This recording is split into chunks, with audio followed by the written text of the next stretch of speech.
Aritza Kultura Elkarteak lan hau egiteko gonbitea jaso zuenetik, buru-belarri murgilduta gaude inoiz idatzi gabeko historia zati baten idazkeran. Eta aitortu behar dizuegu, halako ekitaldiak inportanteak direla, ez Aritzaren lana goraipatzeko, baizik eta hemen eserita dauden herritar hauek urte luzeetan inolako aitortzarik izan ez dutelako. Lan honek pertsona zoragarriak ezagutzeko parada eskaini digu. Izugarrizko maitasuna diegu hemen paneletan biltzatuta dauden argazki eta protagonista guzti hauek. Batzuk politikoki konprometituak, gehienak herritar xeheak, nire aitona bezalakoak, behartsuak eta 7 urtez soldaduskaren aitzekian sineste zuen proiektu bat defendatzera behartuak. Izugarriak eta 2 pairatu zituztenak, denak Frankoren diktadurak iraun zuen 40 urte luzeetan. Gure lana ez litzateke posible izango ditugun kolaboratzaile eta laguntzaileak alboan izan gabe. Hemen dauden senideak, lagunak eta hainbat erakunde. Gogoratu nahi dut gaurkoan gure kolaboratzailea izan eta dagoeneko gure artean ez dagoen Jose Mari Iraola jauna. Euskal Memoriak sartu zigun arrau. Arantzadi Zientzia Elkarteak nahikoa babes zientifiko eskaini zigun lan txukun bat egin ahal izateko.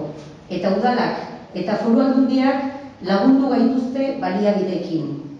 Nik gaur gurekin ordu luzeetan hitz egiten aritu diren senide denak eskertu nahi ditut. Aritzako nire kideak, bai artxiboak garagatzen, bai grabazioak egiten, haien orduak eskaini dituztelako.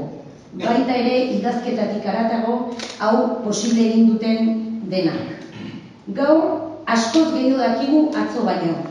Gaur herriko eskoletan oraino kontatu ez denak kontatzeko moduan gaude.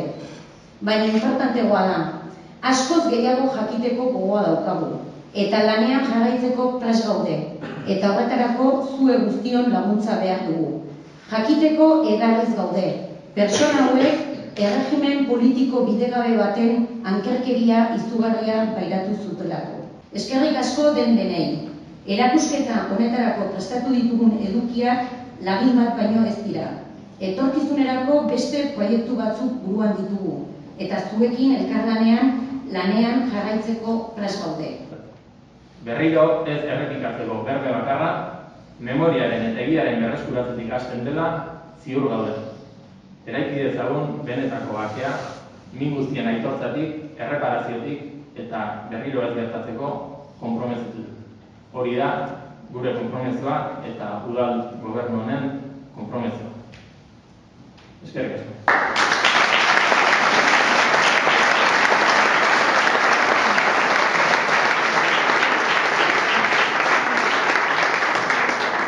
Isildu, ez hitz egitea oso arriskutsua da.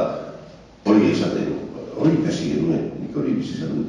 Eta nik uste badala garaia berbaiteko, hitz egiteko, eta pakeaz hitz egiteko, eta oroimenaz hitz egiteko, eta iraganaz hitz egiteko, etorkizuna lantzeko, hitz egiteko, eta pakea eraikitzeko prest